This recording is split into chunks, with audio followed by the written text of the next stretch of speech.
Më në fund djali i zhdukur shfaqet nga pylli pas 11 vitesh, por nëna e tij zbehet kush është pas tij. Jenny Martin nuk e anashkalonte kur shëtitjen e saj vjetore në përpyet në skaj të Grinudës. Çdo vit ajo kthehej në vendin ku djali i saj Nathan ishte zhdukur saktësisht 11 vjet më parë. Kishte qenë një ditë vjeshte e freskët me gjethe portokalli dhe të kuqe të ndezura që kërcisnin nën çizmet e saj. Nathani, vetëm 7 vjeç, kishte veshur kostymin e tij të superheronjeve, plot jetë dhe energji ndërsa nxitonte përpara në shtek. Atë ditë ai ishte lutur asaj ta lejonte të vraponte vetë përpara, vetëm për një moment në përshtegun e njohur. Ajo kishte pranuar, duke menduar se nuk kishte dëm t'i jepte pak aventurë. Por kur arriti në lëndinën ku ai duhej të ishte, Nathani ishte zhdukur pa lënë gjurmë. Grupet e kërkimit kishin shqyrtuar pyllin për javë të tëra. Qenë, helikopterë dhe vullnetar kishin mbuluar çdo pëllëmb të pyllit, por asnjë shenjë e Nathanit nuk u gjet. Jeta e Jenit kishte mbetur e mbërthyer në atë moment që atëherë. Tani pylli qëndronte para saj, një monument i trishtimit të saj, degët e tij të errta zgjateshin si gishta skeletor. Megjithatë, për sa kohë që ajo mund të merrte frym, ajo do të vazhdonte këtë ritual, e shtyr nga një shpresë e palëkundur se djali i saj ishte diku atje. Ndërsa Jenny ecste në shtegun e njohur, kërcitja e gjetheve në këmbët e saj duke jashtëzakonisht e fortë. Pylli ishte çuditërisht i heshtur, duke i munguar zogjt e zakonshëm dhe fshfëritja e erës. Ajo shtrëngoi pallton e saj, një të ftohtë po i përshkonte trupin pavarësisht ajrit të butë. Ishte sikur pylli po mbante frymën, dhe me çdo hap, ndjesia se nuk ishte vetëm u bë më e fortë. Sa më thellë hynte Jenny në pyll, aq më e fortë bëhej ndjenja se po vëzhgohej. Ajo arriti në lëndinën ku Nathani ishte zhdukur dhe u gjinjëzua duke vendosur një makinë lodësh të vogël, një kopje të së preferuarës së tij në tokë. Ajo kishte lënë këto lodra për vite me radhë, një shenjë dashurisë së saj të pushuar, me shumë prej tyre tani të varrosura pjesërisht në gjethe ose myshk. Gëzuar ditëlindjen Nathan, pëshpëriti ajo, zëri i saj dridhej ndërsa shikonte të pemët e dendura. Nuk do të ndalem kurrë të kërkuari. Fjalët e Jenit u dukën se qëndronin në ajër pa përgjigje, ndërsa u ngrit. Ajo vuri re një lëvizje të shpejtë në skaj të lëndinës, si një hije që rëshqiste në përpem. Zemre i kërceu. Ajo mbylli syt, duke përpjekur të shikte një figurë, por ndjehej sikur pylli po i bënte hile. Përshëndetje, thiri ajo, zëri i saj duke u thyer pak. A është dikush atje? Një fshfëritje e butë erdhi nga shkuret. Ajo bëri një hap përpara, sytë e saj shpejt skanuan pyllin. Pa pritmas u shfaq një figurë, një i ri i gjatë, i dobët me rroba të coptuara që i vareshin lirshëm në trupin e tij të hollë. Ai qëndroi pa lëvizur pikërisht në skajin e lëndinës, sikur të kishte pritur që ajo ta vinte re. Kush je ti? Pyeti Jenny, zëri i saj ishte i mbushur me një përzierje frike dhe diçka tjetër. Ndoshta pak shpresë, i riu mbeti i heshtur. Ajo shihte atë me një vështrim aq intensiv se i dha një dridhje në shpinë, ndërsa bëri një hap përpara, fytyra e tij zuri dritën dhe ajo e pa. Ata sy të gjelbërt. Ajo vi nofulle. Tiparet ishin padyshim të njohura. Nathan, pëshpëriti ajo, zëri i saj mezi i ndëgjueshëm. Gjunjët i ndiheshin të dopta kur kuptoi se i riu para saj dukej saktësisht si djali i saj i humbur, megjithse më i vjetër, më i hollë dhe më i mbuluar me shenja që shënonin fytyrën e tij dikur engjëllore. Këmbët e Jenit u dridhen, ndërsa ajo ju afrua. Nathan, a je vërtet ti? Pyeti ajo, zëri i saj plot shpresë, por i mbret me kujdes. Djali nuk u përgjigj më njëherë. Ai dukej se po e studionte atë sikur po përpiqej të kujtohej nëse ajo ishte dikush që ai e njihte. Pastaj ai anoi kokën pak dhe tha me një zë të ashpër të thyer: "U humba." Thjeshtësia e fjalëve të tij e kapi Jenny në befasi dhe për një moment të gjitha vitet të dhimbjes dhe kërkimit i erdhën në mendje. Ajo bëri një hap tjetër drejt tij, dora e saj e shtrirë, por kishte diçka shqetësuese në sjelljen e tij. Sytë e tij megjithse të njohur dukeshin bosh sikur një pjesë e tij të ishte zhdukur. "Ku ke qenë?" pyeti ajo. Lotët i mblidheshin në sy. "Ne të kemi kërkuar, Nathan." "Nuk ndalova kurrë së kërkuari." Por Nathani nuk u përgjigj. Sytë e tij kaluan përtej saj sikur diçka tjetër përtej saj ishte më e rëndësishme. Jenny u kthye për të parë se çfarë po shikonte, duke i ngecur fryma kur pa se nuk ishin vetëm. Nga pylli i dendur pas Nathanit, u shfaq një burr i gjatë dhe i holl, si djali i veshur me rroba të bëra cop-cop. Flokët i kishte të çrregullta dhe sytë e tij kishin një vështrim të egër të trazuar. Ai lëvizte ngadalë dhe me qëllim derisa u ndal vetëm disa hapa pas Nathanit. Jenny njeu fytyrën e saj të zbejë dhe gjaku t'i ngrinte. Ajo e njohu burrin menjëherë. Ishte Jack, burri i saj, i ndarë dhe babai i Nathanit. Ai ishte zhdukur pak pasi Nathani u zhduk dhe shumë njerëz në qytet dyshonin se zhdukja e tij e papritur tregonte se ai ishte fajtor për diçka. Megjithatë, këtu ishte ai. Dukej sikur vitet e kaluara i kishin lodhur atë po aq sa kishin lodhur Nathanin. Mendja e Jennyt rrotullohej ndërsa shikonte Jackun, i cili tani dukej si një burr i plakur me dekada në vetëm 11 vjet. Rrobat e tij ishin të pista dhe të dërmuara. Lëkura e tij e zbejt dhe konsumuar dhe sytë e tij dikur të njohur tani mbanin një rësirë të re, sikur të kishin parë diçka të tmerrshme. Nathani qëndroi pak hapa pas tij, shqetësueshëm i qetë, vështrimi i tij i ngulur te Jenny, por dukej se po e shihte drejt e nëpër të. Jack, çfarë të ka ndodhur? Zëri i Jennyt u drodh ndërsa ju përpoq të kuptonte skenën e çuditshme. Çfarë ndodhi Nathanit? Ku keni qenë? Jack u hodhi një vështrim tek Nathan para se të shikonte përsëri Jennyn. Shprehja e tij ishte e lodhur, sikur mbante barrën e ngjarjeve të papërshkrueshme. Humbëm, tha ai qetësisht, zëri i tij ashpër dhe i ngjirur. Gjetëm një mënyrë tjetër jetese. Çfarë do të thuash? Pyeti Jenny. Zemra i rikte ndërsa kapi një qetësi të çuditshme në zërin e Jackut, sikur po përsëriste rreshta të provuar. Pse nuk u kthyet? Pse nuk u përpoqet të merrni ndihmë? Jacku bëri një hap më afër duke lëvizur ngadalë. U përpoqem në fillim, u përgjigj ai, por pas një farë kohe pylli filloi të ndjehej si shtëpi. Kemi takuar njerëz atje që jetonin jashtë rrjetit larg shoqërisë. Është një vend ku nuk ke pse të gjendesh nëse nuk dëshiron. Sytë e tij shikuan tek Nathan, i cili mbeti i heshtur, shprehja e tij bosh dhe shkëputur. Barku i Jennyt u ngërdhesh me frikë. Njerëz? Çfarë njerëzish? Pyeti ajo, zëri i saj duke u ngritur. Apo thua se ka të tjerë atje që jetojnë në pyll? Jacku tundi kokën. Fytyra e tij serioze por e qetë. Po, ka. Familje, grupe. Ata kanë jetuar atje për vite me radhë duke u mbajtur për vete, duke ndjekur mënyrat e tyre. Është më e thjeshtë se këtu, Jenny. Jenny u përpoq të kuptonte atë që po thoshte Jacku, një dridhje rrënqethëse po mbushte lëndinën. Apo thua se ke jetuar me një lloj komuniteti jashtë rrjetit? Pyeti ajo qetësisht.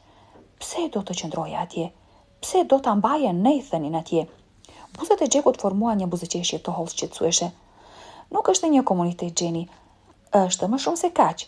Gjetëm një mënyrë jetese që funksiononin për ne. Një vend ku nuk duhet t'i përgjigjemi askujt dhe mund të jetojmë sipas rregullave tona. Ai foli me një intensitet që e bëri Jennyn të ndjej rrënqethje, fjalët e tij pothuajse të nderuara. Realizimi e goditi Jennyn fort. Tingëllon si një kult, tha ajo, sytë e saj duke u ngushtuar. A ju bashkove ndonjë lloj kulti? A është aty ku e ke mbajtur Nathanin? Çfarë i bëre atij? Një hije kaloi në fytyrën e Jackut, një ndezje mbrojtjeje në sytë e tij. Nuk është një kult, u përgjigj ai ashpër, është një mënyrë jetese e lirë nga korrupsioni dhe kaosi i botës së jashtme. Njerëzit atje, ata kanë zgjedhur të jetojnë në harmoni me pyllin për të shpëtuar çuditërisë së jetës moderne. Jenny bëri një hap përpara duke tundur kokën mosbesuese. Jeta moderne? Do të thuash jetën që kishe këtu me mua, me familjen tënde? Ti more djalin ton dhe e fshehe larg botës. Si mund të bëje këtë? Zëri i saj u thye ndërsa shikonte Nathanin, shprehja e të cilit ishte shqetësuese boshe. Jenny, ti nuk e kupton, tha Jacku duke u afruar. Ka një paqe atje jashtë që nuk mund të gjesh këtu. Është e vështirë të shpjegohet derisa të kesh jetuar. Pasi ta kesh bërë, të ndryshon, të hap syt. Gryka e Jennyt u shtrëngua me një përzierje zemrimi e frige. Çfarë do të thotë që të ndryshon? Çfarë të ndodhi atje jashtë? Pyeti ajo, sytë e saj duke u lëkundur mes Jackut dhe Nathanit. Çfarë ju bën ata njerëz? Jacku qëndroi i qetë edhe pse paniku i Jennyt u rrit. Ata nuk na bën asgjë, Jenny tha qetësisht. Ata thjesht na treguan një mënyrë tjetër për të jetuar, një vend ku mund të ishim të lirë dhe të ishim bashk. Bashk, përsëriti Jenny, zëri i saj dridhej nga zemrimi. Ti e quan këtë të qenurit bashk? Ti e ke marrë Nathanin larg gjithçkaje që e njihte. Shikoja atë, ai ka ndryshuar. Ajo tregoi Nathanin, i cili shikonte bosh përpara syt e tij pa jetë. Ai nuk është i njëjti djalë që mbaj mend. Çfarë i bën ata atij? A e trushpërlat atë? Çfarë po përpiqesh të bësh, Jack? Qetësia e Jackut rrëshqiti për një moment, duke zbuluar diçka të mbrojtur dhe të errët. Nathani është ndryshe tani, pranoi ai qetësisht. Ati është dashur të përshtatet, të dyve na është dashur. Ti nuk do ta kuptoje. Zemra e Jenit u thye. Kishte një pjesë të historisë së Jackut që ai po e fshehte, diçka e varrosur në fjalët e tij misterioze. Ideja e një komuniteti jashtë rrjetit aq të izoluar sa kishin qenë jashtë syve për më shumë se një dekadë e mbushi atë me tmerr. Çfarë saktësisht kishin bërë atje në ato pyje? Çfarë praktikesh apo besimesh e kishin ndryshuar djalin e saj aq thellë? Unë dua që të dy të ktheheni me mua, u lut ajo duke u zgjatur drejt Nathanit. Eja në shtëpi, Nathan, të lutem. Ne mund ta rregullojmë këtë. Ne mund të marrim ndihmë. Sytë e Nathanit takuan të saj shkurtimisht dhe ajo pa një ndezje njohjeje, një fije të djalit që kishte njohur. Jacku vendosi një dorë në shpatullën e Nathanit dhe shikoi Jenin me një përzierje keqardhjeje dhe dorëzimi. Ne jemi në shtëpi, Jenny, tha Jacku butësisht. Ne nuk po largohemi. Fjalët e goditën atë fort dhe ajo u tërhoq. Kjo nuk është e drejtë, tha ajo, zëri i saj duke u thyer. Ki nuk je ti, Jack, dhe nuk është Nathani. Ju jeni përdredhur nga çfarëdo që gjetet atje. Ju keni nevojë për ndihmë, të dy ju. Fytyra e Jackut u ngurtësua. Ne nuk kemi nevojë për ndihmë, Jenny, tha i ftohtë. Ti je ajo që duhet të heqësh dorë.